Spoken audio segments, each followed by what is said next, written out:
Netflix acaba de conseguir su nuevo gran éxito con La Escuela del Bien y del Mal, una película que llegaba con la intención de ser el inicio de una franquicia a lo Harry Potter. ¿Será cierto? Bienvenidos a Cine en Casa.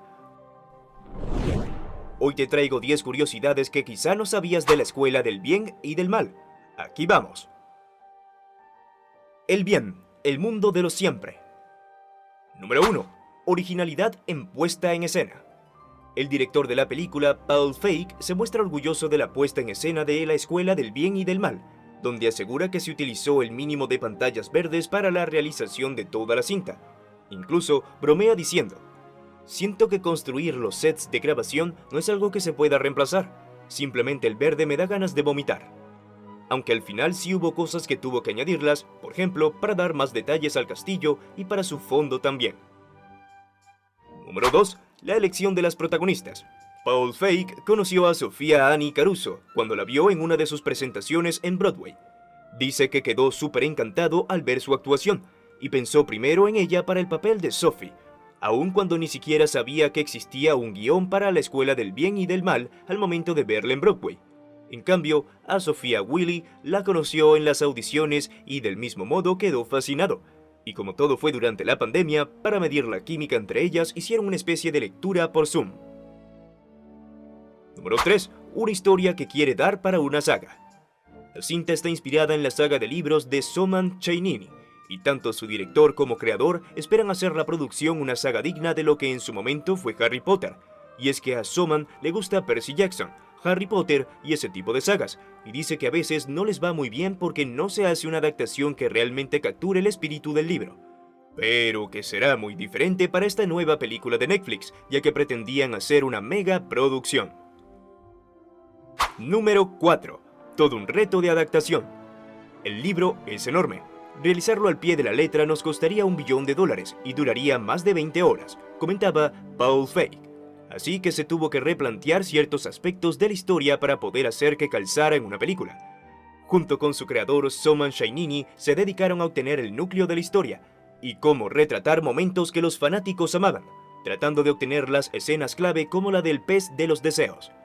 Feig comentó que finalmente el proyecto fue una adaptación difícil y han estado trabajando en ella durante años. Número 5. Un director con proyección. En una entrevista para Yahoo.com, el director explicó que sus intenciones jamás fueron realizar una película para niños, sino más bien que fuese dirigida a todo público en general. Además, parece que las aspiraciones de Netflix eran muy claras, pues cuando Paul Feig entró al proyecto les dijo: "Hey, Netflix, no quiero hacer una película para niños, no quiero que esto sea solo luz". Y Netflix dijo: "No, queremos hacer de esto una película anti-Disney, todavía puede ser oscura". Hey, si te está gustando este video, dale pulgar arriba y compártelo. Número 6. El film de Paul Feig se estrenó en la plataforma de streaming Netflix el 19 de octubre del 2022, y vale la pena mencionar que Chainani también participó en la escritura del guión al lado de David McGee y Malia Scott Marmo.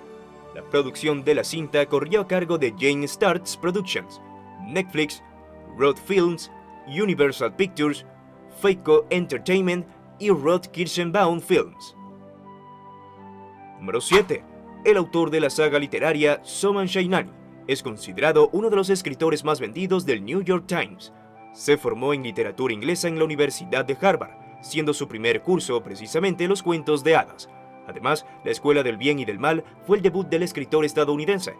El libro se tradujo a más de 28 idiomas, incluyendo el chino, el taiwanés, el italiano, el ruso y el árabe. Y cabe decir que la historia está repartida en 7 partes. La Escuela del Bien y el Mal 2013, Un Mundo Sin Príncipes 2014, El Último para Siempre en 2015, El Manual de Ever Never 2016, Misiones de Gloria 2017, Un Cristal del Tiempo 2019 y Un Verdadero Rey del 2020. El Mal, el mundo de los nunca. Número 8. A pesar de todos los esfuerzos de producción, la prensa le está lanzando comentarios negativos a la cinta. No hay demasiadas alabanzas ni críticas favorables para La Escuela del Bien y del Mal. En la opinión de muchos críticos de cine, no logra capturar el espíritu ni la esencia de la obra literaria. Ese es el caso de Charles Bramesco, quien le otorga una calificación demasiado baja en la reseña para The Guardian. pero algunos fans de la fantasía que no leyeron los libros quedaron complacidos con lo que vieron en la pantalla. Número 9.